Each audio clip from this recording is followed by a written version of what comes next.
Eddie Somerville. Good morning, sir. Good morning. Mr. Somerville, you're charged with not having your seatbelt on. Yes. All right, now I'm going to just go through something. I want you to listen, okay? You were due in court last month and you did not appear. So you were defaulted. And then you filed a motion to vacate the default. And you have to usually explain why you want the default vacated, why you didn't appear. And usually people say I was sick, I was out of town or something, but your reason was I did nothing wrong. So Inspector Quinney did nothing wrong. That's his excuse. Yes. That's a defense, Your Honor, not an excuse. So what do you want to tell me about this? First of all, Did you have your seatbelt on? no, Well, I didn't have my seatbelt.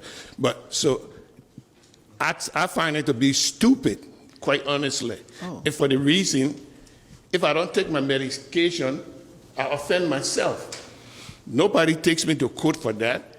If I don't have my seatbelt, who did I hurt? Who was threatening? I was not driving erratically. I didn't go against the light. I didn't. Who did I offend? What kind of law is that other than extracting money from people? What kind of law is that? I mean, it's a good idea. I understand you care about me, but when I'm sick, you don't come to my attention. You know, I do everything possible to abide by the rules and regulations of the country. I got children, I got grandchildren, I got great-grandchildren. Judge, you know why he pulled me over? I was driving a Mercedes. That's why he pulled me over. you drive a Mercedes? Yes. Oh, well. Inspector Quinn. But I came to pay.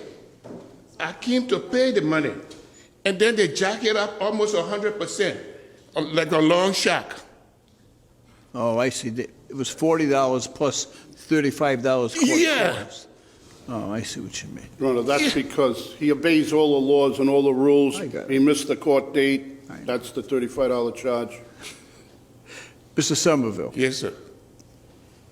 I can see you haven't had anything on your record. You present yourself very well. You're very articulate, right? But the purpose of having this seatbelt law, right, is to protect people from themselves. Exactly. Okay. That was because the statistical data is such that when there are accidents, people who do not have their seatbelt on, right, are more prone to injury than people who do have their seatbelt on. As a matter of fact, an awful lot of people's lives have been saved because they had a seatbelt on. If they didn't, they would be thrown from the vehicle and whatnot. So that's the purpose of it. It's to protect you from, I understand that. not only from yourself, but from other people who may be negligent in the operation of their vehicle. So it's a public safety issue. Now, I understand that you're saying to yourself, listen, if I want to hurt myself, Yeah, I can hurt myself. yeah. We don't want you to get hurt. We like you. We don't want you to get hurt. It's a good idea. All right, see, Inspector Quinn, now it's a good idea. No, I said that before. It's a good It's a good idea. idea to come on the court date you're scheduled, too. It's a good idea. And you don't face the $35 fine.